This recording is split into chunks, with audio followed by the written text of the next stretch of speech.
You gotta be kidding me, guys. I mean, I understand when you lose a 1-0 game on a stupid bounce like they did yesterday, and it was terrible to watch that. But when the Jays actually show some fight, and they lose because Solarte makes an error, and that's just great. They lose on an error. Guys, it's simple defense that wins you games. When you capitalize on other guys' mistakes, it's how you win games. Let's break this thing down. First off, Jays lose 4-3 to the Boston Red Sox and get swept by the Boston Red Sox, as they have quite a few times this year. Sam Gaviglio got the start today, guys, and he was all right, but didn't pitch for a long time. Give up a home run to JD Martinez there in the bottom of the second inning. JD Martinez owns Sam Gaviglio, as do a lot of hitters. And the Jays trail 1-0 after the second inning. Top third, however, with Lourdes Gurriel on second. With 2 out, Justin Smoak singles up the middle to center field. Gurriel comes in to score, and the Jays have tied the game at 1. And in the bottom half of the third inning, as we say, guys, you gotta find ways to put them away after you score runs, and the Jays do not. You know, tough play by Teoscar Hernandez on that fly ball from Jackie Bradley Jr. Doesn't play it well, but whether he did or not, it's a double by Jackie Bradley, and there's a guy at second base. You know, a couple batters later, Ian Kinsler hits a sacrifice fly to Teoscar. No way he's getting him at the plate, and that's a run. They have the lead back. It's 2-1. Bottom 6, Rafael Devers hits a shot down the pesky pole area, and it is a 3-1 lead by the Red Sox. But now let's go to the top of the 8th inning, where the Red Sox bring in Pointer to face Danny Jansen, and he gets him to pop out. Next batter, Lourdes Gurriel Jr., and man, does he not miss his pitch. He crushes a ball over the green monster, and it would have been out of the ballpark, but it hits the light stanchion and comes back in. Solo shot, and the Jays have cut the lead to 3-2. But, I mean, it's still only 1, so it doesn't matter. Solarte then fouls out to the catcher, whatever. It was terrible. They bring in Joe Kelly with 2 out and nobody on. And he walks Justin Smoak on 4 pitches. You know, and then they bring in Jonathan Davis for run for Justin Smoak. And then Kendrys Morales singles to right field over the second baseman in the shift. Davis ends up at second base. Runners at first and second, 2 out. Hey, with speed at second, a single will score a run here. And, you know, then Randall Grichuk gets hit by a pitch. This is all still Joe Kelly, may I add. And now the bases are loaded. Next up, Kevin Pillar. And in this situation, Kevin Pillar had probably one of the worst at-bats I've seen in a while. You know, he walked Smoak on 4 pitches, gave up a single to Morales, and just got hit by a pitch. Just hit Randall Grichuk. And Kevin Pillar swings it 2 in a row about face level. You gotta wait for a strike in that situation. The bases are loaded. And this guy can't find the zone. And then he throws him another one upstairs, and we're like, oh, okay, he didn't chase that one. And then he hits Kevin Pillar with the bases loaded. Brings in the tying run on the hit by pitch. And McKinney comes in to pinch hit. They bring in Brandon Workman, and he strikes him out to end the inning. Bottom 8. Rowdy Tellez in at first base. Dwight Smith Jr. as the DH. Billy McKinney in left field, and Danny Jansen behind the dish.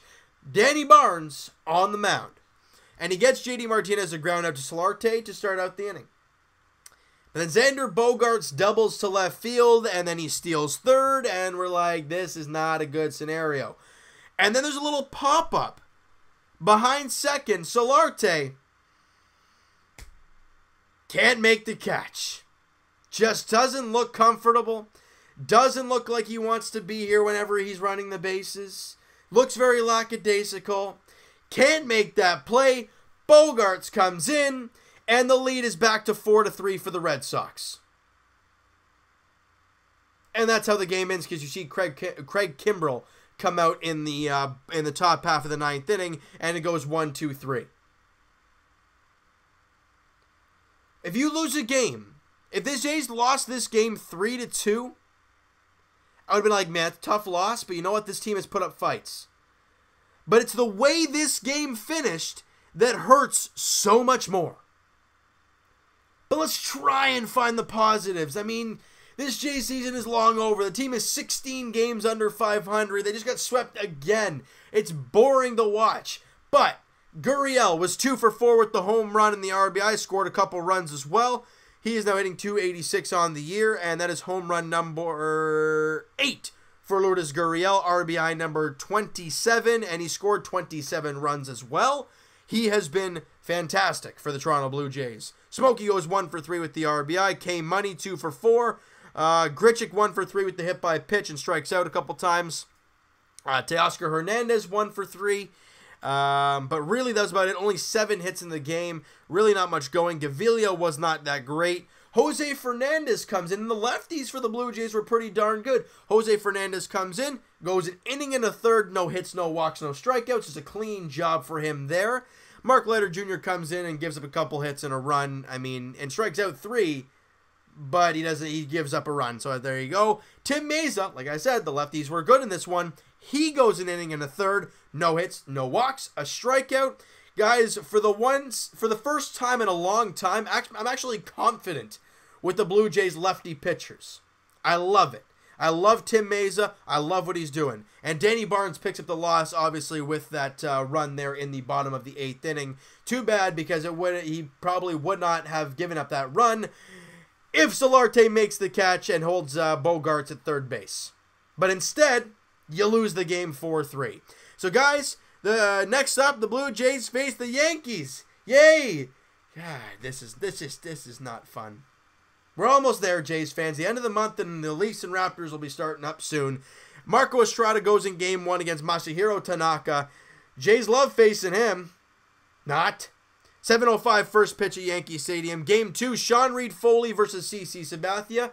So we've talked about Sean Reid-Foley not having some great outings. Again, the Yankees, I think, were a team that rocked him once. If I'm not mistaken, I'm quickly going to check that out here for Sean Reid. Yeah, he went 4 1/3, gave up 7 hits, 6 runs. And walked 3. He wasn't all that great against the last time against the Yankees. He gets the rebound, though, in Game 2 of the set against CC Sabathia. 4:05 first pitch on Saturday. And then Sunday, 1:05 first pitch. Thomas Pannone versus Lance Lynn. That is the finale of that series before the Jays head to Baltimore to take on the Orioles. You go from facing the Yankees in Boston to Baltimore. I don't know what to expect, guys. But you know what? That's going to do it for this one. You guys enjoyed this video. And you guys just did not enjoy this series whatsoever. Smack that like button. I do appreciate that. Hit the subscribe button if you guys have not already. And if you guys are excited for the Leafs and Raptors seasons to get going, that would be great. Guys, also comment down below what you guys think of the game. What do you think of Lourdes Gurriel, Tim Meza, Jose Fernandez? What did you guys think of those guys today? I was very impressed with those 2 lefties. They were fantastic. And you know what, guys? I mean, Evan and I will talk to you guys. Well, technically, we'll talk to you guys podcast edition next Friday, as we're hoping William Nylander signs some positive things to talk about. Links are in the description for the podcast channel and for the podcast itself on iTunes. Also, fantasy for the NHL season, guys. The link is in the description for the Twitter, and the link is on there for our fantasy pool. If you guys have not already added yourself, I think there's still a few more spots open to join the league. That draft goes Saturday at 9:30, so that's going to be very exciting, guys. Just a heads up there. And I will talk to you guys tomorrow night as the Blue Jays take on the Yankees. Marco Estrada on the mound for the Jays against Masahiro Tanaka of the Yankees. 7:05 first pitch at Yankee Stadium. The Jays look to actually get a victory, but it's not going to be easy because they're taking on a guy who they never play well against in Tanaka. We're going to have to wait and see how this one goes, though. 7:05 first pitch. We'll talk to you guys then.